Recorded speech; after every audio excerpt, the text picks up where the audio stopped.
And welcome to another edition of Referees Corner here on Islandstats.com. I'm your host, Earl Basin. I'll be joined this evening by a host of young referees.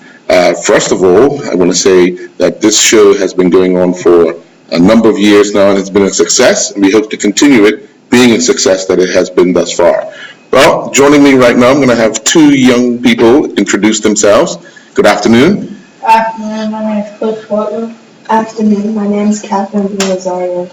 Well, first of all, why football? Why do you like? Because obviously you like to play first. So let's talk about playing, and then we get into the fact that you're officiating. So why do you like football? Well, I just referee football because obviously I like to play it, so I like to be controlling the game that I play. I like to watch other people play it. Okay. And you? I like it because watching other people play helps me to learn more things about the game. Right. And you're multi-talented in various other sports as well, but you seem to be excelling at football. Do you put a lot of time and effort into football like you do your other sports? Yes. Yeah. What type of things have you been working on outside of the officiating part to make sure that your game stays tight? Well, I train almost every day of the week for football. So, I would have rest days, but just focusing on helping me to do better in the game, that's what I mainly train on. Okay. Mr. Butler, you now have an opportunity to be in charge of matches. How has that been thus far? It's been so good so far. Yeah? Yeah. What challenges do you face? Well, it's not really challenges, but a lot of parents and coaches and just spectators in general have a lot to say sometimes. Right. Now, when you were watching games before you became a ref, did you have that same impression sometimes? Referee gets it wrong? Yeah. Yeah? But now that you see you're in the middle, now you have to make a decision. It's a little change, isn't it? Yeah. Because you can only blow what you see, right? Yeah. You can only call what you see. Yeah. Catherine, as a player, how difficult is it sometimes to do that transition from player to officiating? It's not as difficult, but the responses or feedback you get, it's difficult sometimes. Now, because officiating is such a monumental task, when you're the one in the middle making those decisions, and people, you're going to get 50% of the people agreeing with you, because the other 50% the call goes against them. But when you reflect back on your performance, what are some of the things that you say to yourself that then someone says to you you need to work on?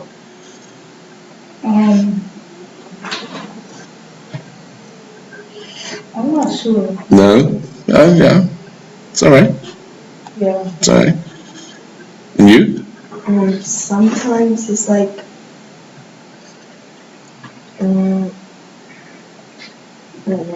Yeah. When you decided this is what you wanted to do, as far as officiating, when do you have that conversation with parents? Because it's almost like, well, I want to try this. I want to see what this is like. When do you have that conversation, and what was that conversation like for you? Well, it was pretty easy. Okay. I just had one more daily. I think I want to become a ref, and then just started doing some of the courses, and then I liked it, so then I just became a referee. Okay. What age groups have you officiated? I officiated on the 11s, on the 9s, and on the 7s. Oh, okay. Yes. What about you? I've officiated on the 9s, on the 7s, and the 11s as well. Okay. Now, do you find the younger ones more challenging a little bit as far as keeping up with the play, or the older ones? Which ones? Because the younger ones, the ball just goes and they... The younger ones. They're running around with the balls good, Right. so it's harder to see what's happening. Right. There's a lot of them. Do you see a bit of, when you were that age, do you see that in you when you were playing and saying, okay, I followed that and I done that, so yeah? But are you guys having fun with it? Yes. Oh, that's good. But I want to encourage you to stay with it. You learn so much more from that side of the game that helps you in your game, and hopefully your teammates will respect what you guys are doing and possibly come on board as well. All right? So I want to encourage you to stay with it and be ready whenever called upon to officiate a game. Okay? Well, we're going to be joined next by another young man who is looking very comfortable right now. Yeah. Your name? Afternoon, my name is Joshua Duncan. Good afternoon, Mr. Duncan. How you doing? I'm good. Okay. You guys. Getting into officiating. First of all, who do you play for? I play for Dannytown. Okay. What have you learned about the game in your short time officiating? It's got many rules, and that is very entertaining. When you look at when you look at the fact that you start out as a player, you're enjoying it, and then having to learn rules of why certain things are called, what's being called, does it raise your eyebrows as to say, now I see what the challenges are? Yes, it does, because many times, like, I would just watch the game and not, like, really understand it, but now that I understand the rules, I could, like, furthermore, open an eye. Right. What position do you play? Center mid. Oh, okay. So you understand your kind of role is kind of like a referee, because you go, you come, you channel all that type of stuff. Yes. What is one of the things you struggle as an official in administering as far as the game itself, like a rule that you always doubt yourself about? Sometimes penalties and fouls, sometimes, because to the fans it might be kind of easy or something, but I will put myself in that predicament, and if it was a foul, I want to be called. Right. Why did you decide to officiate? Well, because in football, it's not just football player, but there's many other pathways to get into football. So I just thought it was cool, so I just wanted to be in it. Have you had fun with it, or? Yes, it's been awesome. Okay. What are some of your teammates or friends been saying about? Well, many of my teammates are referees themselves, so okay. we just have fun with it together. Right. You guys talk about the games, talk about whatever call you made on the day. Yes. When you look back at the fact that you're a youngster involved in the game and you're still playing it, do you find it a little bit challenging at times looking at a game now, because you really want to watch what the midfield is doing, but you also want to watch what the referee is doing, especially when you're watching it on television? Yeah. Yes. Yeah. Yeah. How do you differentiate that portion of the game? I don't know. I just concentrate most of the time, because I just want to make sure that I make the right calls and that I'm not, being. Yeah. Right. So, what age groups have you been officiating thus far? Under 9s, under 11s, and a few under 13 games. Oh, okay. Yes. Okay. Any troubles? Yes, sometimes, because sometimes the other teams don't have any officials, so I have to be linesman and the referee at the same time for both sides. Oh, okay. And that could be a challenge at times, because then you find yourself you're behind in play trying to catch up and so forth. Okay. All right. Well, as I did to the other two, I want to encourage you to stay with it. It's a tall order at times. Yes. But as long as you're having fun with it, I want to encourage you to stay in it. Especially if you don't, even if you get away from officiating, stay with the game itself. The game could be very rewarding for a youngster such as yourself, and officiating really can take you a little much further. Yes. Okay? Yes, sir. All right. Thank you very much for your time. Thank you. Okay. All right. Well, we're going to be joined by two other officials. We first want to let you introduce yourself. Good evening, my name is Tariq Bean. Tariq Bean. Evening, my name is Jonah Chuck. Okay. Good evening, both of you. You seem relaxed. Why did you two pick officiating? Well, I mean, I was playing football at the time, and then I saw the referees at our games, and I saw that there weren't many, because at the time there was maybe a few, and then some would come late. So I thought maybe I'd just join, and Mr. Williams said I could join, so I just came, did the course, and I enjoyed it from there. Okay. Mr. B? For me, it was about being a player and actually winning the game. Just officiating outside of actually getting paid. One keeps you out of trouble. And you're wearing a bunch of referees, and some of your referees, of course, like, they're Right. being shaky. So, like, as a player, it's easy to ref. I'm glad you said that because now you find yourself in a position you have to make a call. Sometimes we'll criticize a referee for making a call that we think is the wrong call. So now that you've decided to do that, you can't please everyone, can you? Yeah, and then the other thing you have to remember is if I'm watching the game, I might be elevated. I've got a different view of you, but only your decision counts. And that's the one thing that everybody has to understand and realize. Your decision, when you make a decision, that's the one that counts. Do you find you now spend a lot of time watching the referee as opposed to watching, because I was just speaking to this young man about watching the position you play? Well, for me, like, yes, I like to watch the referee a lot because, like, I'm trying to get better at refereeing so that those calls become easier and easier for me to make. And so, but I like to watch the other players because I would like to get back, like, get better at the Right. And you? Going to do watch a lot of football.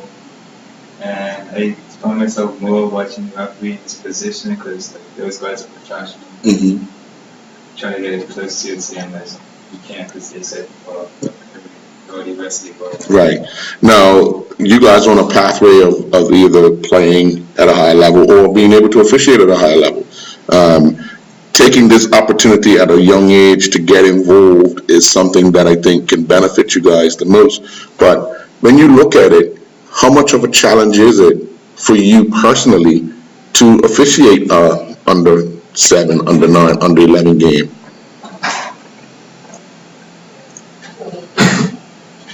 Um, Well, no stepping in the referee's shoes, it makes me more open-minded. It makes it easier to understand what goes on as a referee. It's not all the time where you have a line. To some people, it's like you just make it or you leave it. You see what you have to do with it, respectful.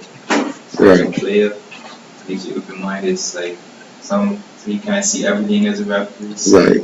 instead of just arguing with your ref as a player, see like I was in his shoes. So like It's a little, now your mindset's a little different, isn't it?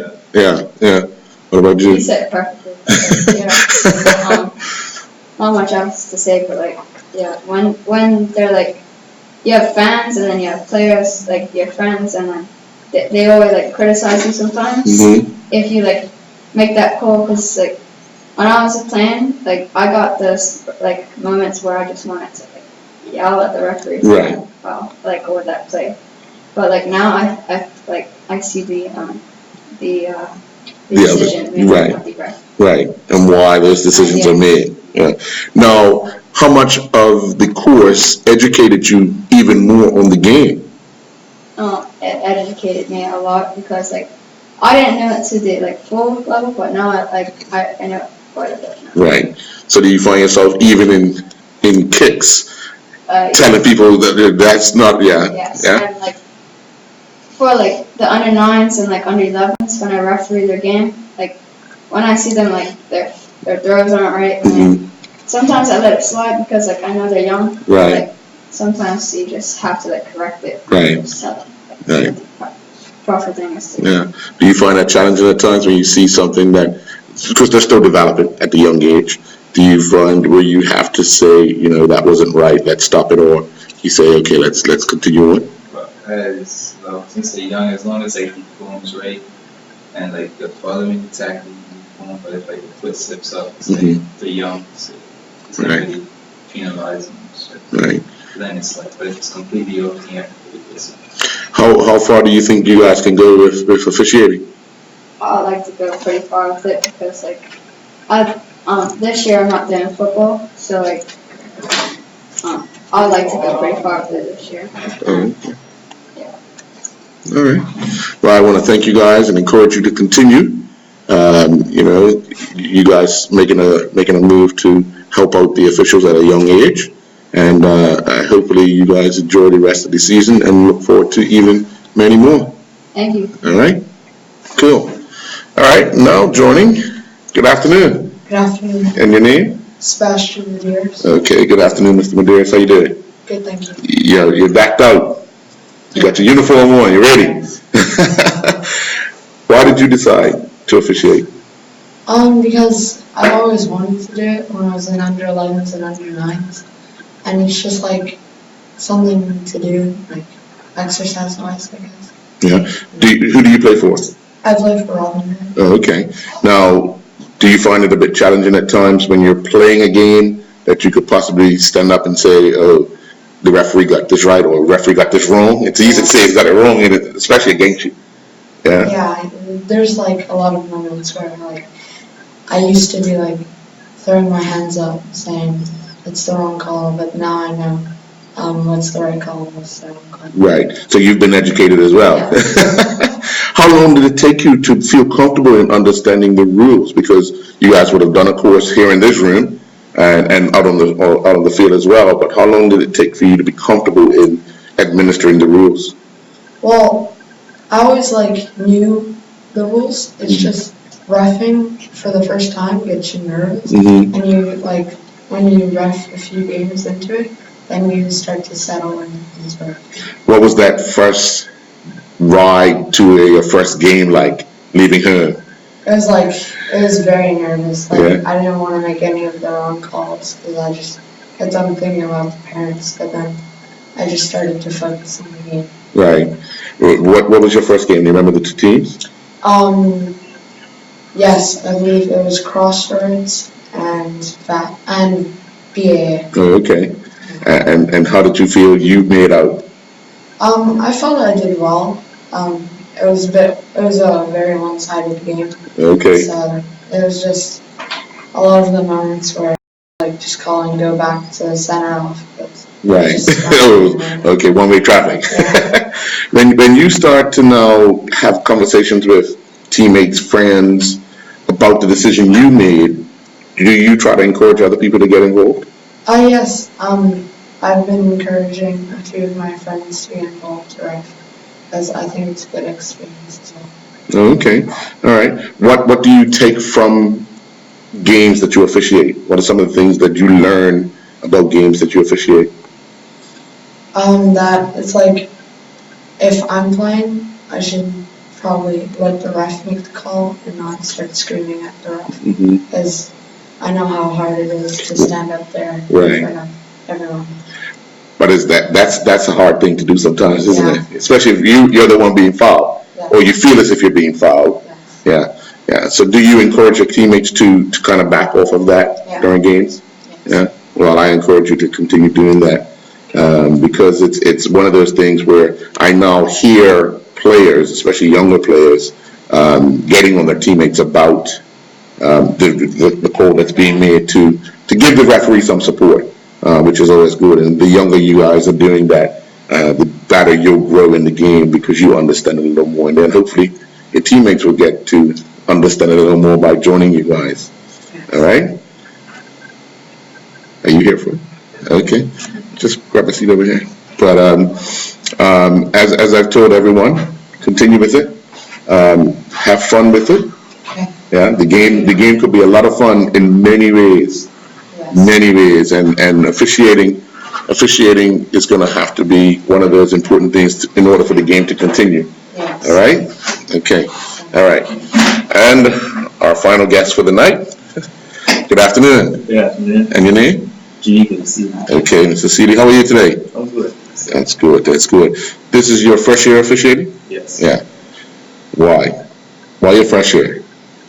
I just saw a lot of people get into it, like a lot of young people, like me and youngest, Mhm. said, they could do it and mess around. Right. And you're still playing though, right? Yes. Yeah. How do you find your first year of officiating? How has it been so far? I mean, the season's still young, so.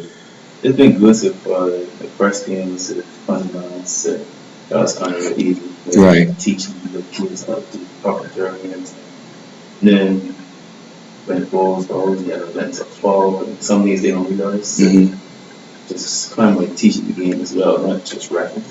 How are you as far as being able to block out sideline things? Because you hear a lot on the sideline. Yes, actually my second game was a lot, so I just blocked it out. And I'm used to football anyways, so just had to block it out. Yeah. When you decided you was going to get involved, who pushed you over the edge? Just younger people coming up. Yeah. Yeah, me being 18 years old, and seeing 14, 15 year olds coming up rapping, just, bro, and myself just feel like, Now, were there any rules you were struggling with as you were playing that you now understand, as opposed to making off at the referee or just having a disagreement with the referee? no. No. Actually, since I've been a referee, I kind of forgot some rules. I was about to do this sometimes, and then I realized, okay, I forgot that's like one of the new rules. Right. Now, with the new rules, it's probably easier for you guys your age because you didn't go through a series of the rules that are now been changed. So you've come in where I understand this rule because it's new, it's different, it's not. I didn't have it officiated before. But when you find yourselves or when you find yourself in the middle and having to make a decision, do you run it through your mind first? Do you play it back in your head before you actually make a call? Yeah, sometimes it depends on what type of ball or type of call I have to make. Something's an instant right now, and sometimes I'll let it play for maybe 2 or 3 seconds. Right. And call it back. Right. Just to refresh me. Right. Now, at the senior level, let's say at the national level, you find a lot of that where the referee, because it's obvious at times, you find the referee lets a lot of things go and then would stop it, giving the advantage to the other team. But in the younger version of the game, because it's like it's all jumbled up and then it's pocket here, pocket there, do you find you have to be right on top of the play to kind of sort things out real quick? Yes. Yeah. Like, when there's a ball and everything, like you said, they play advantage. Little kids, it's like they fall and it's just, Right. and they all start kicking and it's hard to control. That's why you have to call things instantly. Right. Do you find yourself smiling a lot or laughing a lot? Yes. Because it's almost like little ants because they run everywhere the ball is, and it's almost like it's very fun. But the fact that you guys are putting your hands up to help out, it's a much needed cause. Because probably when you started playing, there was a struggle. Coaches were refereeing a lot of your games, so I want to congratulate you and these other guys here and young lady that was here earlier, and want to encourage you guys to continue, keep it up. And we look forward to you playing and officiating in years to come. All right? Thank you all. Thank you. All right? Okay. And that's it for another edition of Referee's Corner right here on Islandstats.com. I'm your host, Earl Baston. Do enjoy your night.